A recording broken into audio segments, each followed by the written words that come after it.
Thanks to all of you for coming out tonight. I know this is kind of an awkward time, especially for students with spring break officially starting next Monday, but for many of them, I think starting before then. But we're delighted that you could all join us tonight. It should be just a fascinating program. I had the chance to sit in on Scott Morris's study group this afternoon, and Chris did an outstanding job.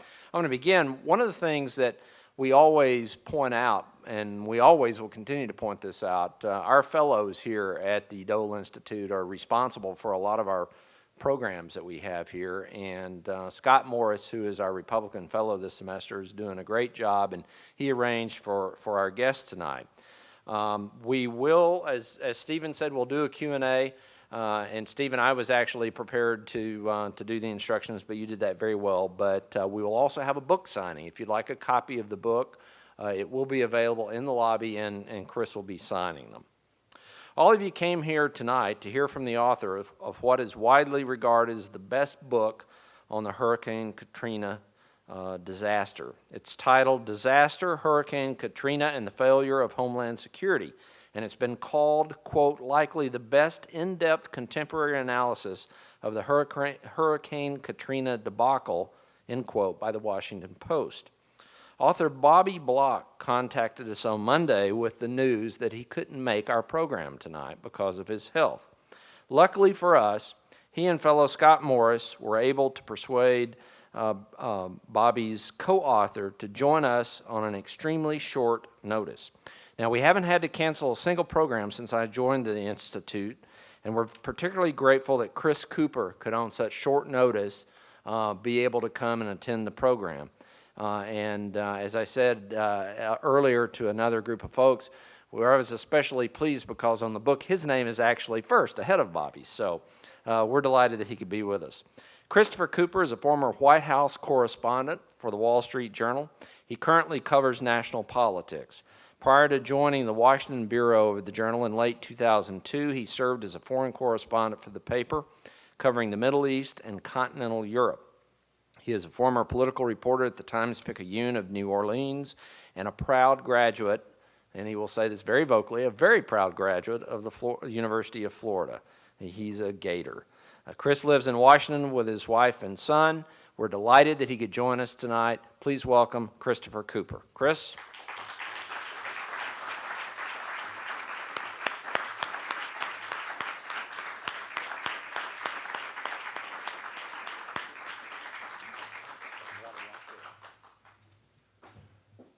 Go Gators.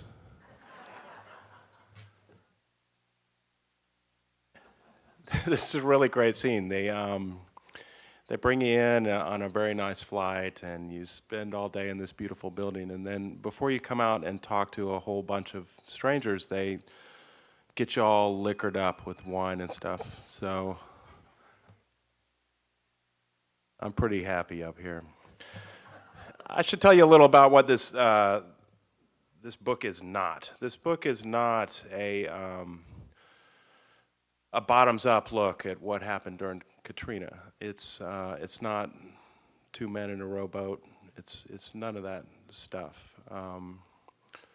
It's a top-down look at disasters shown through Katrina, and they're disasters that could happen anywhere. It could be a chemical spill or a fire or an earthquake.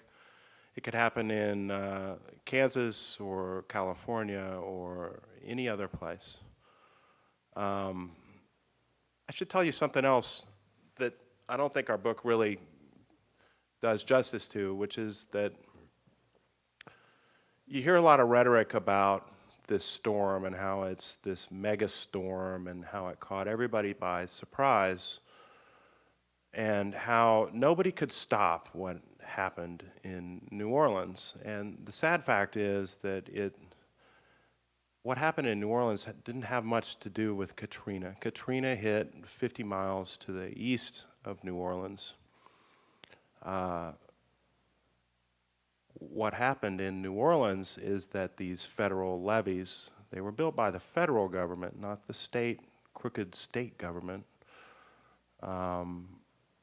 They collapsed, and they collapsed way below their design rated strength. They were rated at 11 feet, and the storm surge was around 8 feet, and they just fell down. And that is what caused the disaster. So you'll hear a lot, of rhetoric from Washington about how this just couldn't be helped. This storm was so big, there's nothing we could do about it. And the sad fact is, this whole regime is set up around predicting what's going to happen, not waiting for something to happen and then reacting. This storm approached the city of New Orleans at walking speed. The storm had been war gamed. They knew exactly what would happen if the storm hit the city of New Orleans. Just the year earlier, during a Hurricane Pam exercise, that was the fake storm that they had hit New Orleans, they predicted that 60,000 people would die. And in that exercise, they told the locals and they told FEMA exactly how much supplies they would need to pre-position if this storm approached. And FEMA ignored that. They said they needed, I think 50 truckloads of food. FEMA pre-positioned 10 truckloads of food. They said they needed 10 pallets of generators. FEMA had 2 pallets of generators.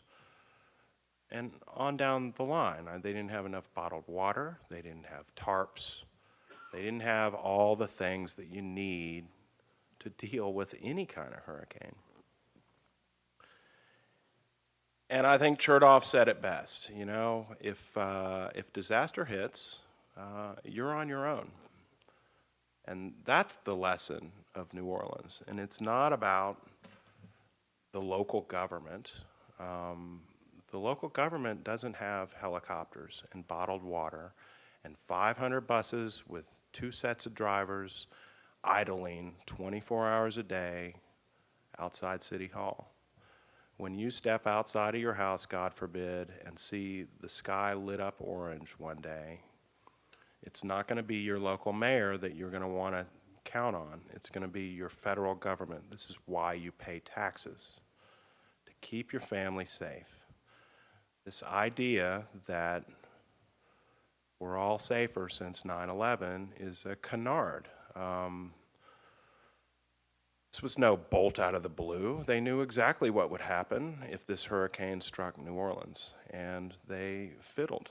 And that is because of the way the system is set up, not because of personalities. It's not George Bush or Brownie or any of the other characters. It's the way the system is set up, and it's broken. And people ought to think about that. And they ought to ask hard questions of their government when they do. This book is not a polemic. It's a work of journalism. It's very fair. It's very straight. I thought I was going to go into this thing and rip Brownie one. I was going to get medieval on that dude. And that didn't happen. And this wasn't Brownie's fault. It wasn't Bush's fault. It's just the way the thing is set up, and it has to be changed. So, it's not much of an intro, and I'm willing to say a lot more, but maybe you have some questions about it.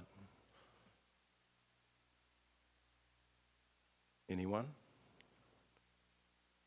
I think I'm supposed to wait for the microphone. I think they wanted me to talk a lot longer about this.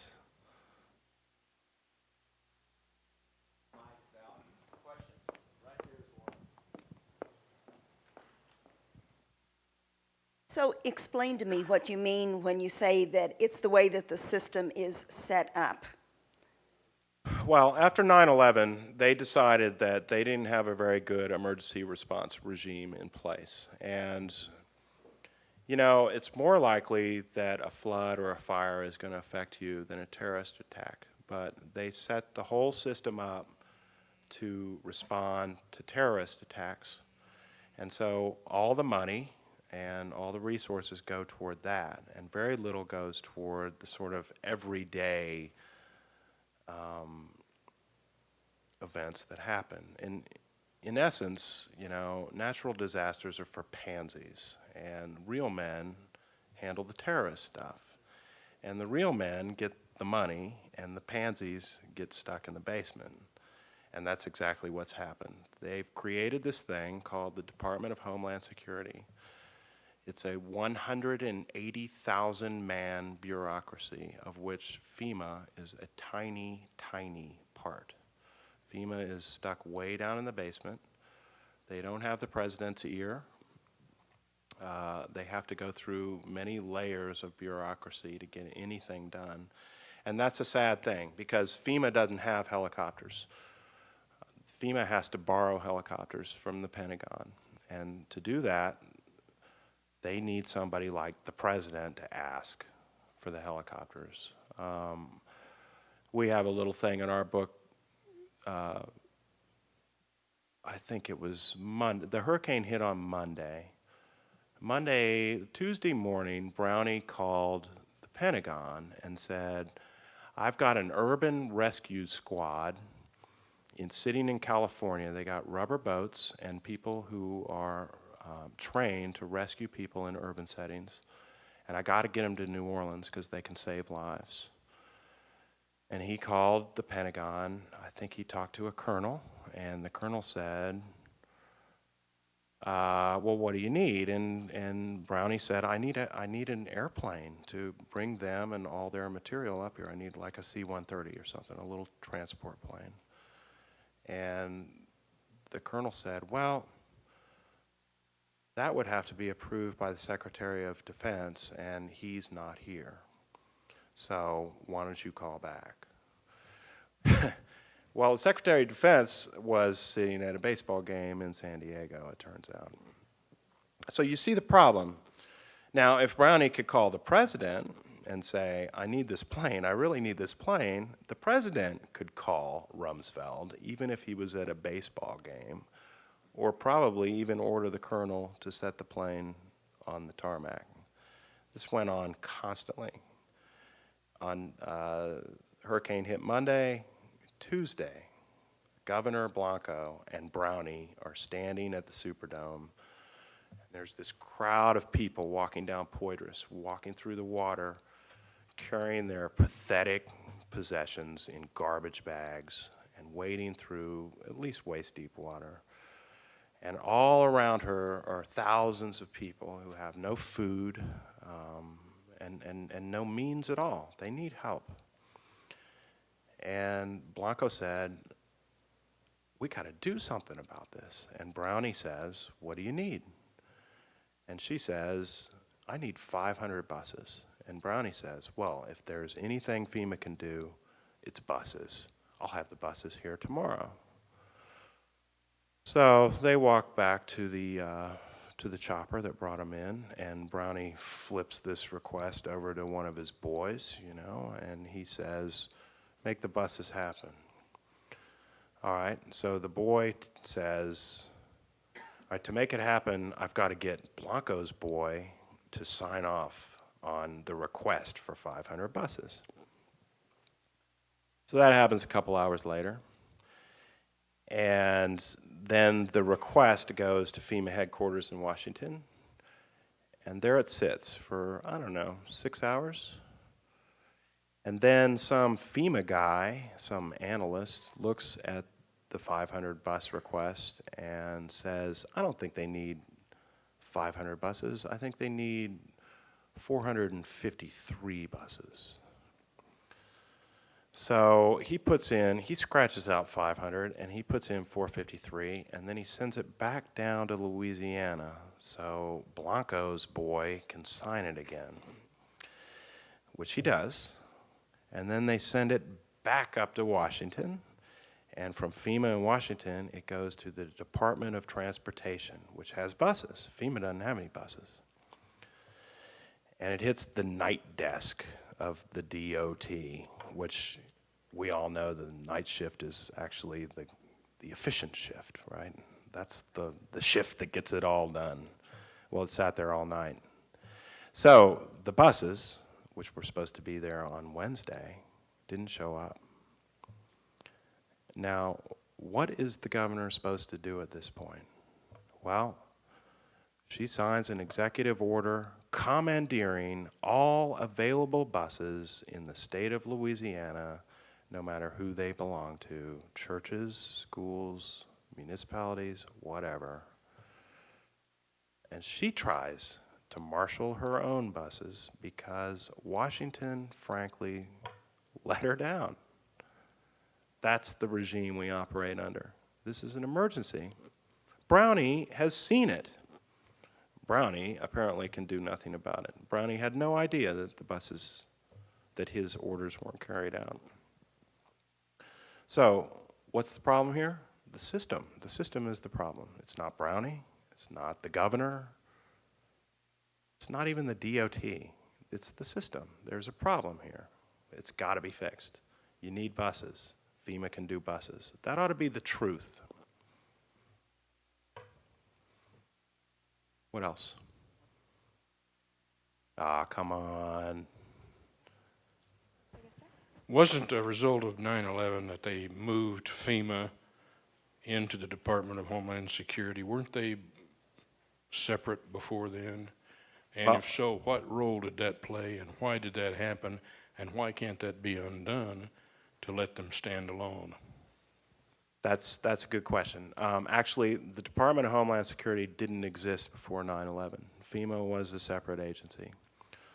After 9/11, the 9/11 Commission said you should consolidate these emergency response regimes under one sort of umbrella agency.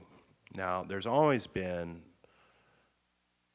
a philosophical question about whether FEMA should have been put in there or not. But Homeland includes the people who say, you know, take off your shoes, sir, before you get on the plane. And it includes people who guard federal courthouses and the Coast Guard and immigration. It's a big, sloppy, sprawly agency. And to be fair, I mean, Bush didn't really want to create this thing, but he did. And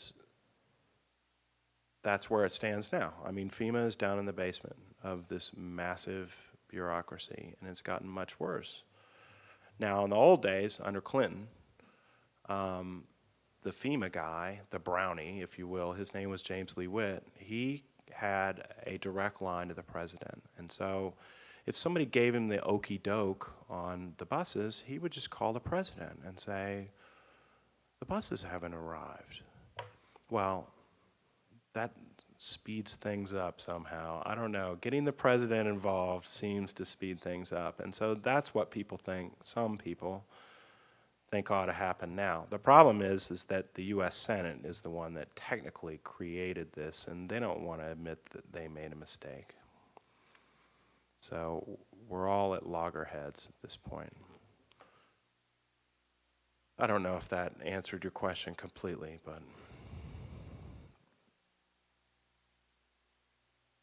well, I think we need to pour some wine here. I have a question. And I have. Oh, sorry. Okay. In your opinion, do you think it would happen again? And also, what steps have been taken to fix the problems that arose around with FEMA?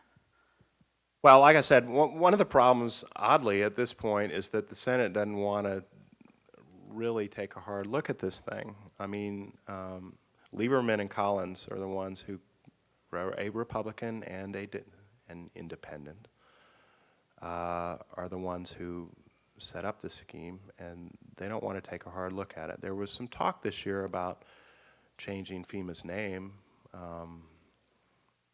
Could be a help. There haven't been any serious discussions about, you know, rejiggering this thing. And I frankly think the politicians have gotten a pass on this because, you know, everybody thinks that, oh, that's New Orleans, they're all below sea level, they're stupid, they're crooked, they deserve it, whatever. That's just not the case, man.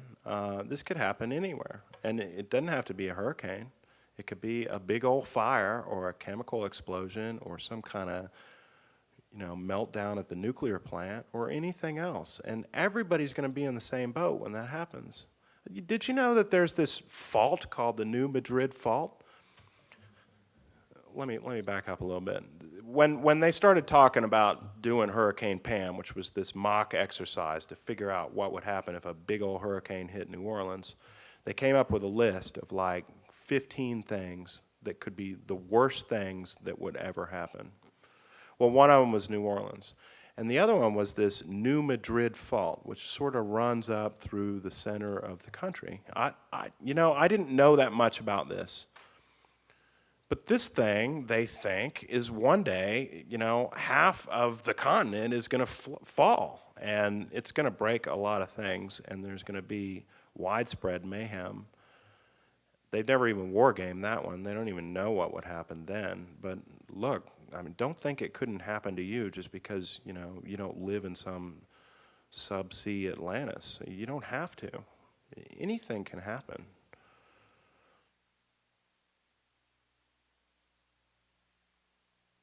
Going back to your earlier comment, I'm hearing you say that the president, Brownie, and untold others couldn't do anything about responding to Katrina, or for that matter, any other disaster, because the system didn't exist.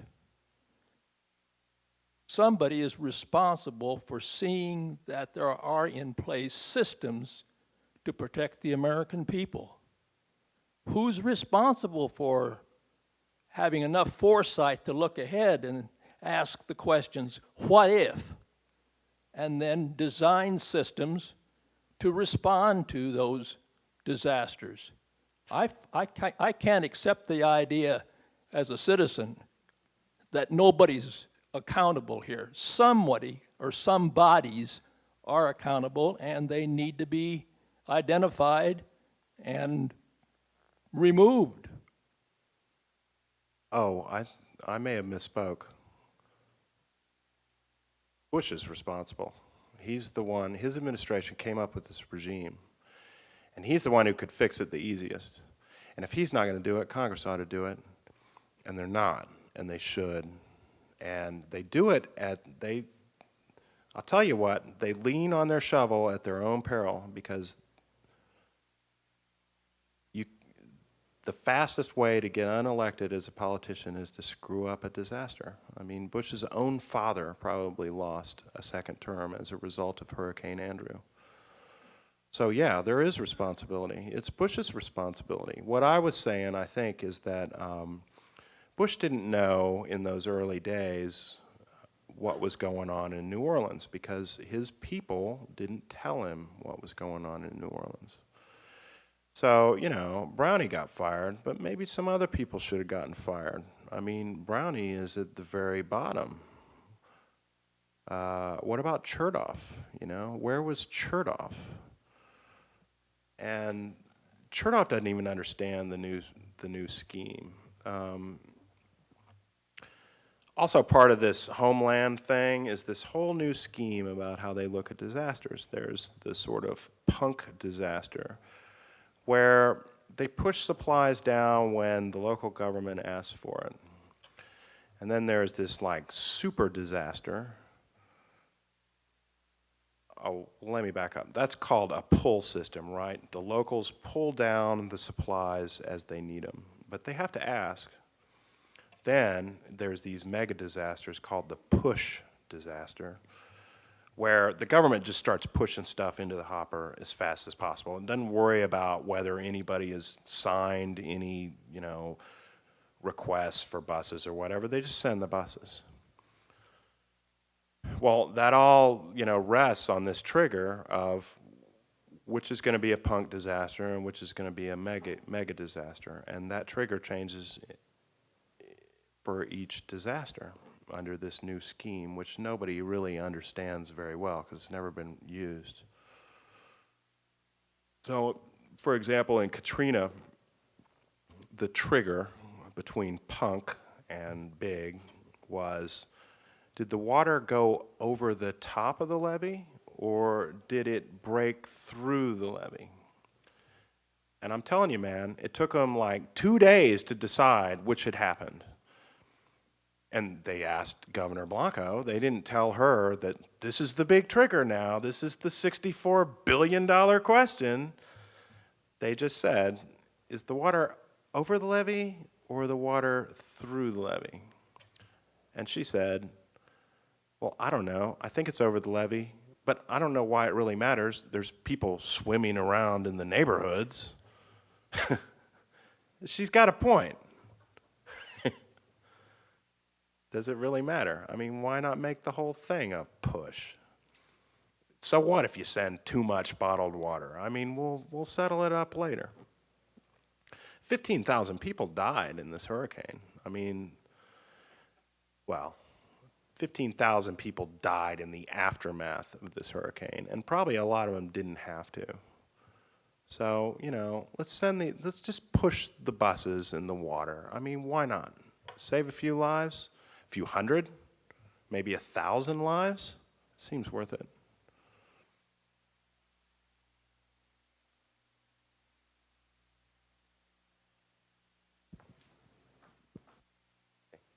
I wonder if you could comment on the role of the media in perhaps contributing to the disaster.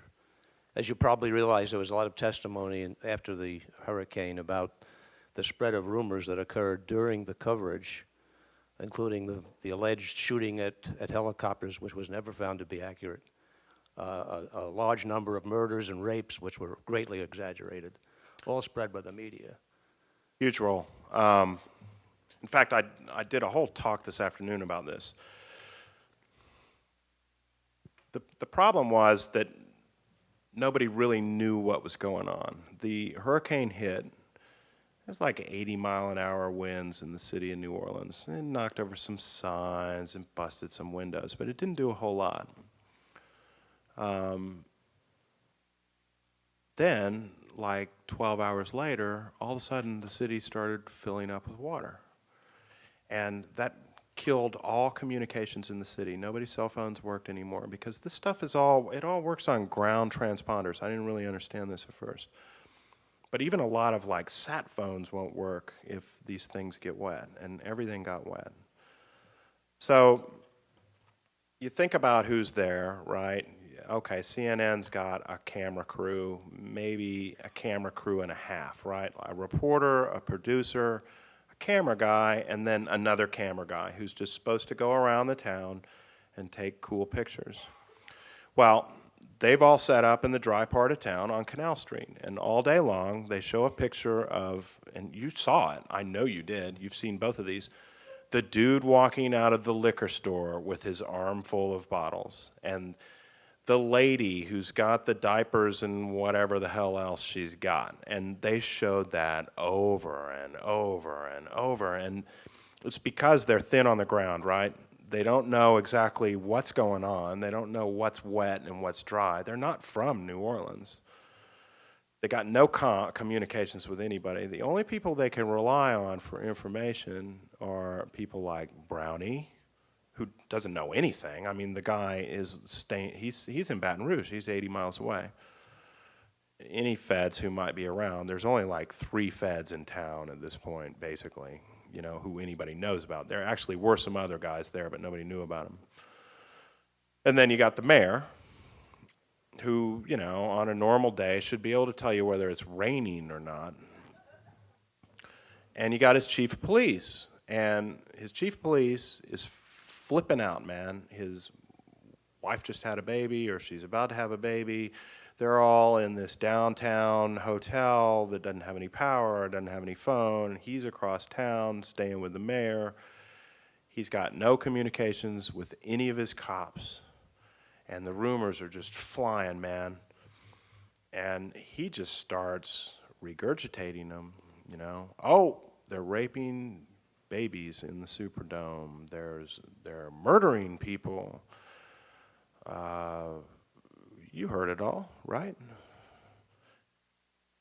He never went over and actually went in the Superdome, apparently, to see what was going on. And to their discredit, neither did the reporters. But like I said, they're thin.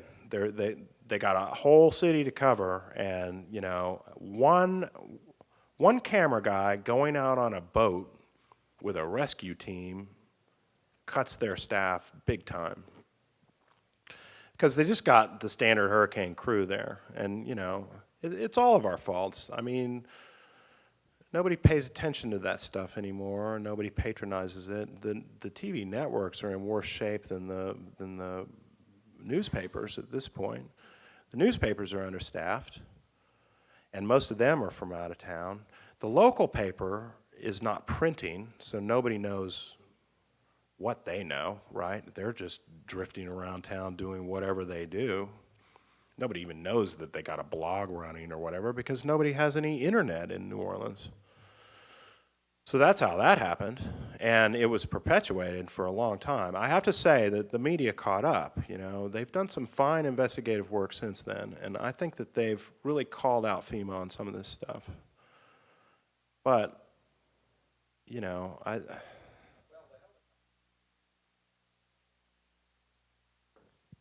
Down the helicopters after the first reports. oh, look, it's not And just there that. could have been people saved at that time that were not You saved. know, the guy coming in and out of the liquor store?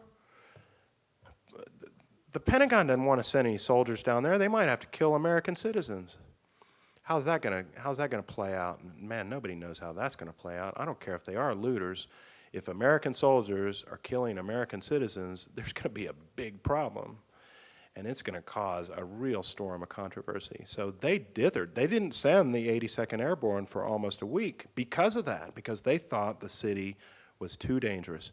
And, you know, on Friday, all right, storm hit Monday. On Friday, they do their big maneuver, right? They find out somehow, I guess after watching TV and stuff, that the convention center is full of, like, homeless people who have kicked in the doors and are doing who knows what, and are starving, and are old, and whatever. And it's all this big mob scene down there, people milling around and screaming at the cameras and whatever else. So, you know, Bush and Honore and all these guys, they come up with this plan, all right, we're just gonna mass up all of the guardsmen that we got, and we're gonna come rolling in here like we're storming Baghdad or something. And they do that, and they get there, and we have this little thing in the book. The lead guy, a dude named Thibodeau, a colonel named Thibodeau, says, you know, we're rolling down the street, and all of a sudden I smell somebody's barbecuing chicken, man. He's like, that's when I knew that we weren't really going to have a problem here. But, I mean, by then it was Friday, you know, almost a week had passed, and I don't even know what to say. I mean, the federal government ought to have better intel than CNN is what I would say for starters. Now, CNN is culpable too, because they could have opened the door of the Superdome and gone in and checked it out themselves, and they didn't. And I think that was a screw up. And a lot of news agencies, at least the good ones, have admitted that they screwed up, and they've corrected it, and hopefully they'll do better next time. But you know, I mean, it's a cautionary tale for all of us. I mean, be very careful about what you watch and what you read. And, you know, if you see that same scene playing over and over again, I mean, cast a cold eye on it, because there's something wrong there. If they don't have fresh video every few minutes, it means that they are thin on the ground and you're not getting the whole story.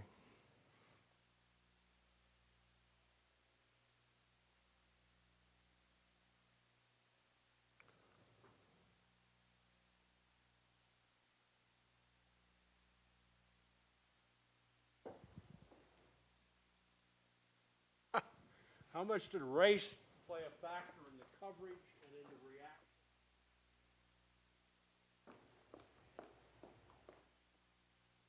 I think that's kind of bunk, if you want to know the truth. And you were asking about the media and where they dropped the ball. I think they dropped the ball on this race thing.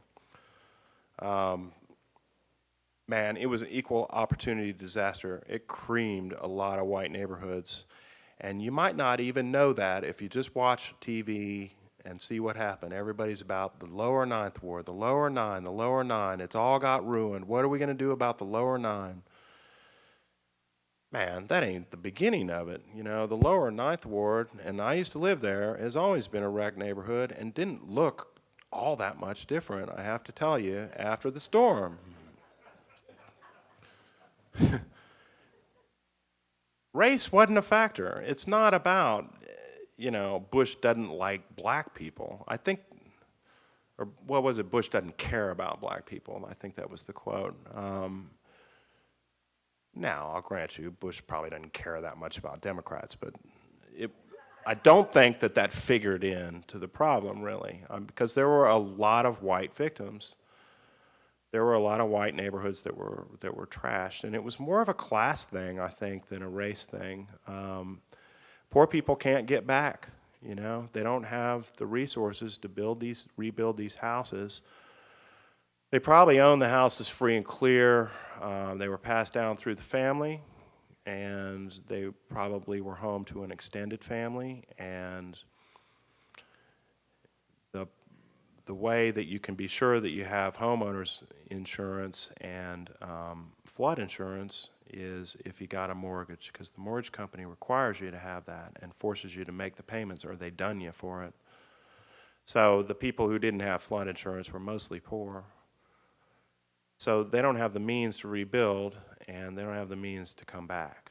So they're the ones missing. And then the other people missing are the middle class people who had enough insurance to break even, and they just split. They've had enough. There's one hospital open in the city. There's like no schools. There's half the restaurants there used to be.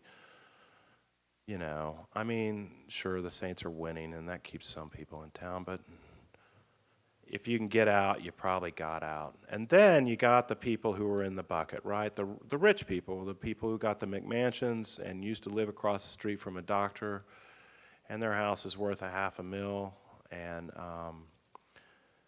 they got enough to rebuild. It might cost them a little out of their pocket, and they no longer live across the street from a doctor. They live across the street from a roofer or, somebody like that.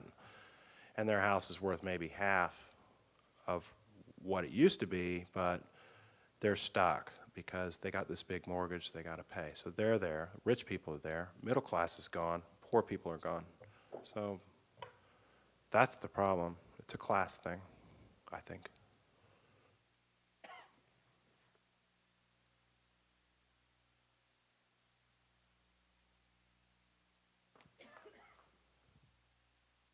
Oh, yes. If I said 15,000, that was the wine talking. It was 1,500 people died. Still a lot of people.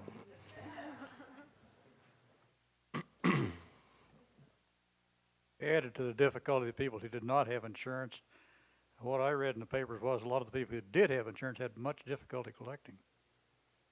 Well, a long time ago, the private insurance industry got out of the flood insurance business. It's too hard to predict what's going to happen, and the claims got too high to make it commercially viable. So the federal government took this over. If your house gets flooded, you have a federal flood insurance policy. It tops out at $250,000, but it pays off. I mean, the federal government has paid all the claims, as far as I know, on that. Now, if you live, and this is a much bigger problem in Mississippi than it is in Louisiana, but in some places in this zone, the house was just gone. Mississippi got like a 30-foot tidal surge, and it just flattened some of these places. Now, that would be a flood problem. But in some places, right before the tidal surge, a tornado came down and blew off the roof. So that's what all the dickering is over, whether it was flood or whether it was wind. Is it a wind event or is it a flood event? Well, in New Orleans, it's almost all a flood event, so it's not really a big problem over there. But in Mississippi, it's causing huge problems, and there's massive, suits doing serious battle with State Farm and Allstate and the rest of them. Is that what you're talking about?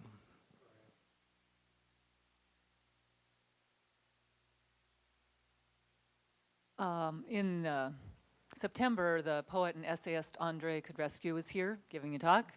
about Hurricane Katrina. Oh, I and know him. Aftermath. I've Okay. had many beers with him. Well, one of the things that he said was that you might as well take all that money that the federal government has spent afterwards, and I can't remember the figure, millions of dollars. You might as well just fly a few helicopters over the city of New Orleans and dump the money out of the helicopter on the city. It would be spent just as well, if not better.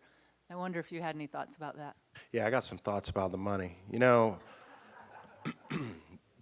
Bush went to New Orleans about a week ago, and he likes to do this rhetoric thing where he says, we've spent $110 billion down here, and then he does this sort of shifty thing where he says, and we're just waiting for the locals to spend it, you know, like it's their problem. We've done all we can do.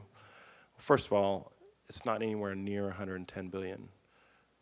20 billion right off the top is paying back these insurance claims, which are backed by premiums. This is not charity money, you know. The federal government entered into a contract to pay off these flood insurance policies. Don't count that in the 110 for starters. A lot of the rest is loans, and they blew like $25 billion just fooling around trying to get buses and, you know, bottles of water and all that stuff there. So let's talk about rebuilding money. It's about 65, a little more, billion. It's spread over 5 states, and Mississippi got more per capita than Louisiana, even though Louisiana was damaged a lot worse. Now, you want to spend the money that you get. Louisiana got, I think they get around 27 bill, which is a fair amount of money, even so. And the problem is that there are these spools of red tape involved in spending that money. It all works under this thing called the Stafford Act, which says that local governments need to have a stake in the rebuilding, and this will keep them honest and keep them from spending the money frivolously. So if you want the money, you got to put up 10% for starters. Then you got to cover the float, right? You've got to pay the contractor for the job and then submit the invoice and we'll pay you back. So that means you got to carry, as the local, you got to put up your 10%, you got to carry the float, and then FEMA only pay out to 75%. Then we'll settle up at the very end, right? So 5 years from now, you'll get your other 25%. So you're asking the locals to basically, you know, carry like 30% of the job. They're broke as a joke. They don't have any money. So why do you force them to do this? So this guy, Powell, Don Powell, he's the rebuilding czar there. He says, well, here's what we'll do. We'll let them use federal money to make their Stafford Act match. Well, come on, Don. I mean, it's all coming out of the same pocket. Why don't you just waive the Stafford Act and everybody can get to work rebuilding? And then when you, at the end, do your accounting and find this fraud, then you go after and prosecute those people. Now, this isn't a FEMA problem. FEMA's just following the rules. This is a administration problem. George Bush could waive Stafford Act, which he has done many times in the past. He did it for 9/11. He did it for Hurricane Andrew. He's done it for many, many disasters. For some reason, he refuses to do it in this case. So the money sits. Yep, he's given the money, and there it sits, and it's not being spent. And he wants to blame locals for it, I guess. I mean, that's sort of what he's implying here. But they don't have the match. So here we sit, you know. I think I know the answer to it. Waive Stafford. It's easy. Congress may do it. It'd take Congress about 3 months to do it, what Bush could do in one day, but I think they're getting ready to do it.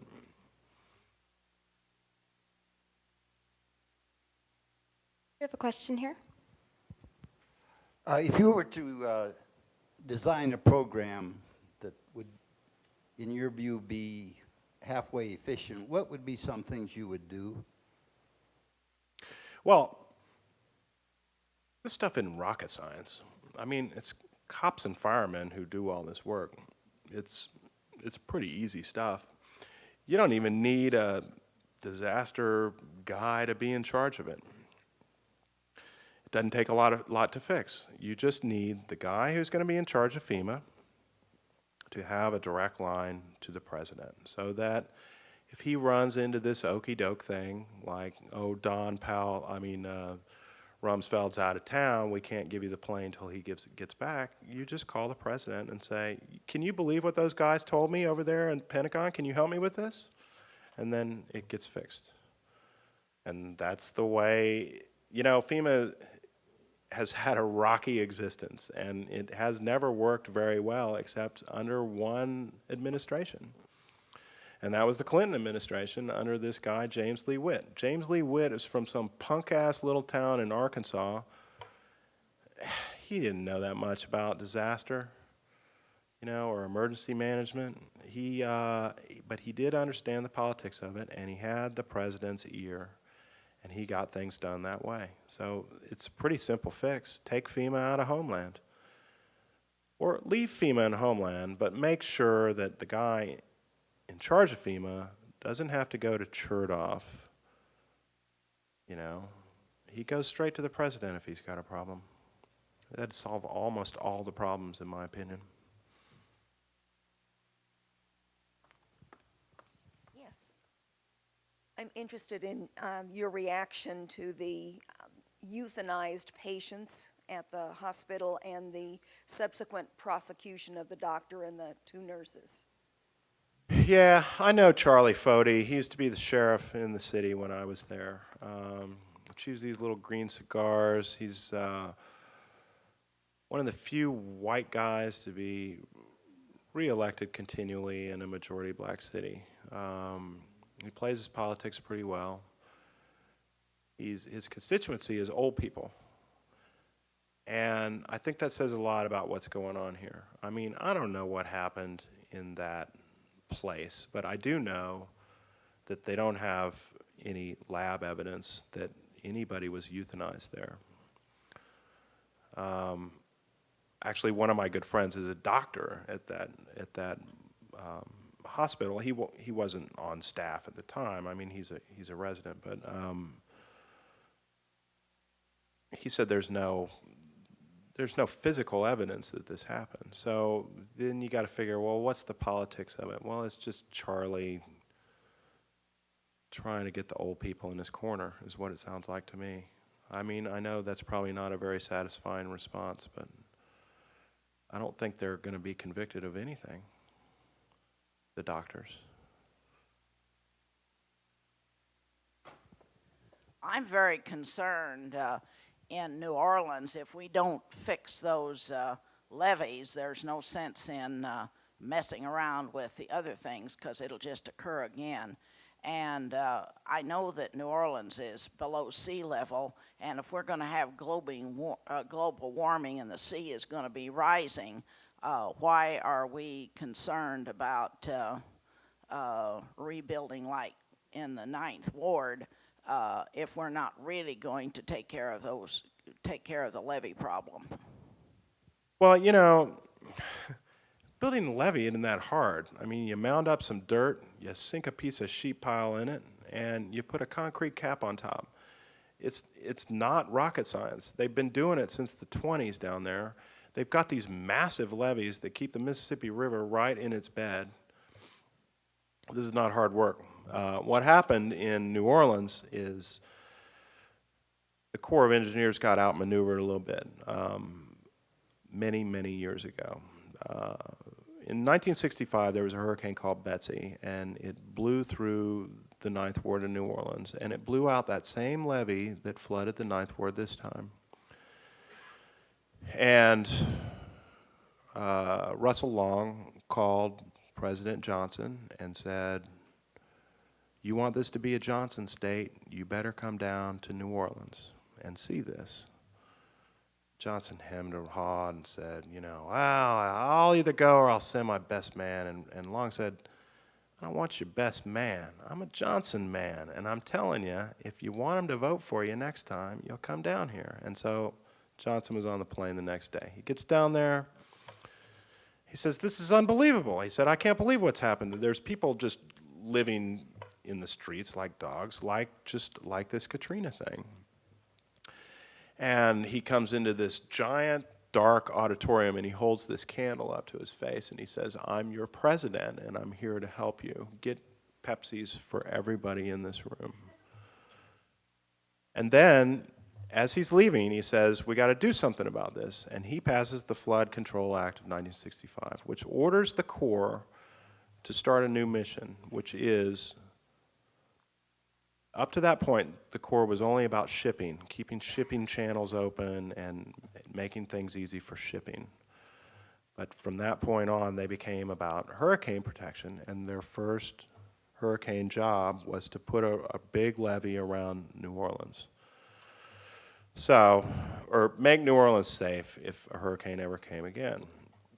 So the Corps put all their best engineers to work, and they came up with this idea where they were going to build these big swinging doors that were going to shut the Lake Pontchartrain, which is actually a bay, it's not really a lake, from the Gulf of Mexico. And whenever the storm approached, they'd shut the big doors and everybody would be safe. And the locals hated that, and the environmentalists sued, and they won after about, I don't know, 10 years or something.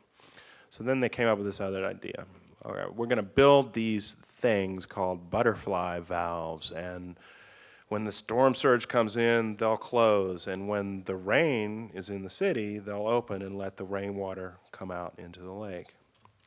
And so they had a little demonstration in one of these little sandboxes like they do, the Corps, with their little tiny butterfly valves. And they brought all the locals in, and they didn't work. So the locals said, you know what we really want are some levees. And the Corps kept saying, well, that costs too much, that costs too much. We don't want to do it that way. The butterfly valves are cheaper. And they squabbled about this for like another, I don't know, at least 5 years.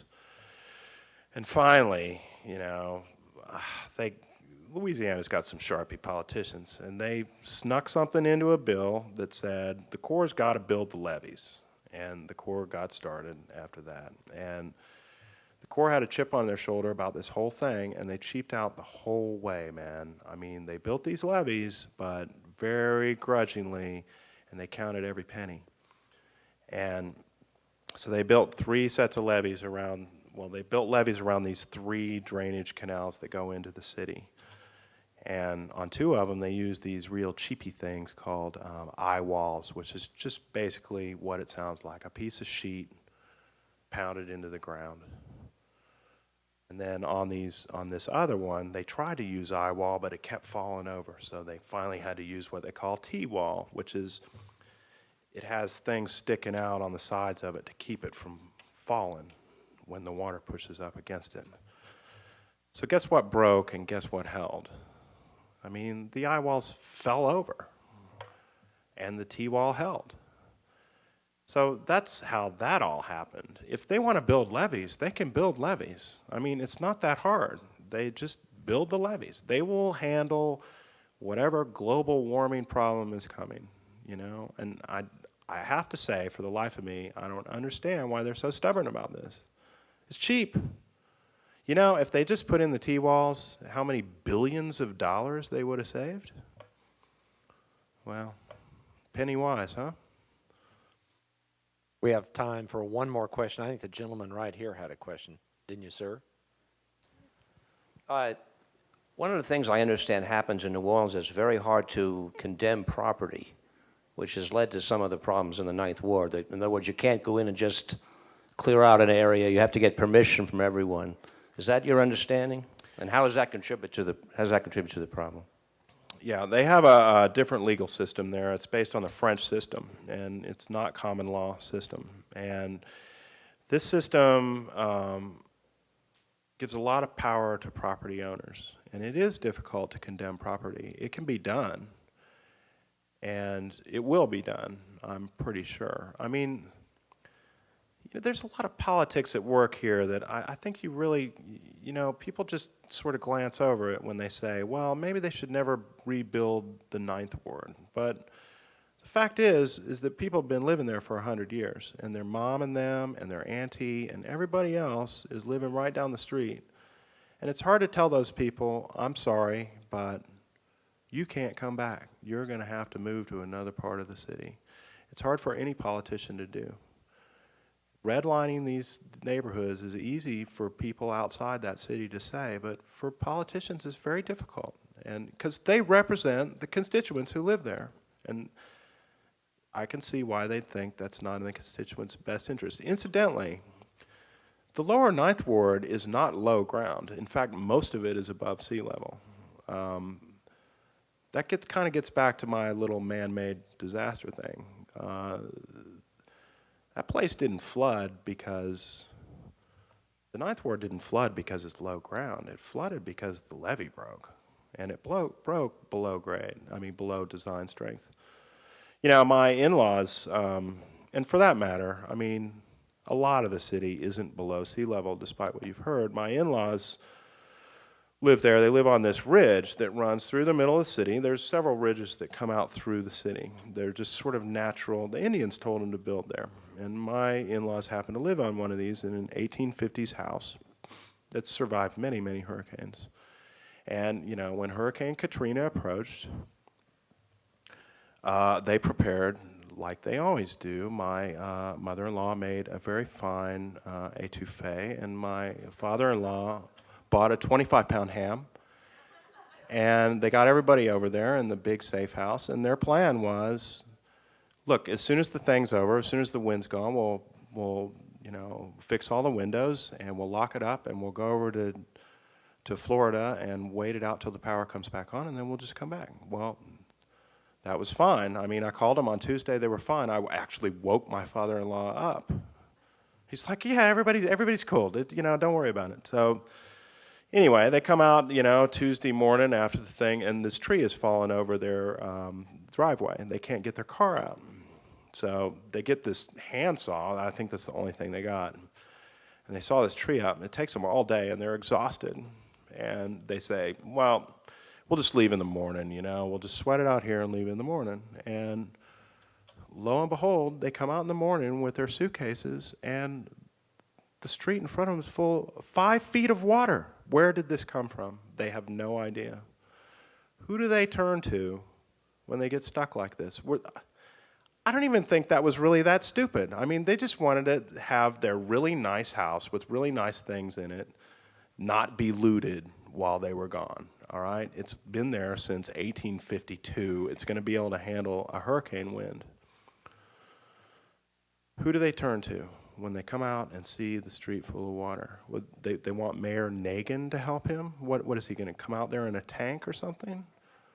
I think that they have a right to have the federal government help them, And in fact, the federal government finally did, 4 days later. But that's what we pay our taxes for those days when you come out and there's 5 feet of water and you can't get out. So anyway, that's my sermon for today.